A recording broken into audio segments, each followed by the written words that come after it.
Hi everyone, I'd like to welcome you to this week's episode of the Lesson in 5. The Lesson in 5 is a weekly program where we summarize the Sabbath School lesson into 5 main points.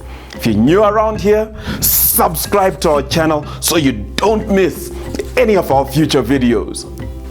This week's lesson is ministering like Jesus. Let's face it, no one can quite do exactly what Jesus did. But when we look at Jesus, we see a tremendous example for us to emulate.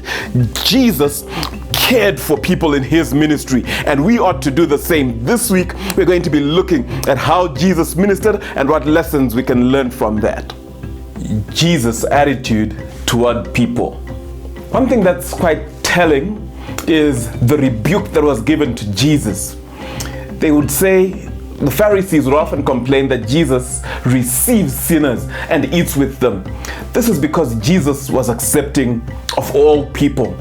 As Jesus speaks about how the church should be, he says, "You are the salt of the earth." Salt has many properties that we are aware of today, but one important thing that was there in the ancient world was salt was a symbol of wealth. So the church should be a symbol of real wealth. The church brings wealth into the world by doing things in a different way. In a world that's corrupt and evil, the church should stand as a standard of righteousness. God's people are the salt of the earth. God also mentions, or Jesus mentions, that the church is the light of the world. That means that we ought to bring light to the world. Light is never afraid or never shies away from darkness. Rather, light permeates darkness and brings an alternative in a dark world. The church ought to do exactly the same thing. Jesus' treatment of people. Jesus had a way of bringing out the very best in people.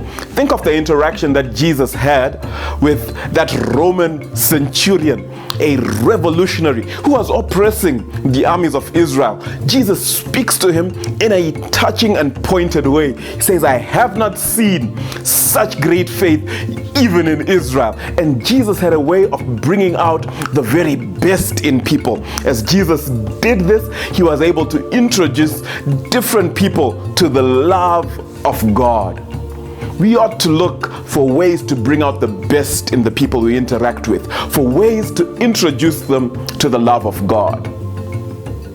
Jesus' healing ministry, part 1. When we look at the way Jesus healed, whether he's addressing the paralytic and he says to him, "Your sins are forgiven," or he's looking at a woman who has touched his garment and he asks, "Who touched me?" Jesus wasn't just looking at physical healing, but his healing ministry was holistic. Jesus sought to bring about physical, emotional, spiritual healing to an individual. That's why his work wasn't complete with the healing of the woman with the issue of blood, but Jesus wanted it to be healed completely, emotionally and spiritually as well. That's why Jesus says to the paralytic, "Your sins are forgiven," because he sees the spiritual need. Our ministry should be holistic. We need to be able to look and identify for the physical needs of people, their emotional needs, as well as their spiritual needs. Jesus' healing ministry, part 2.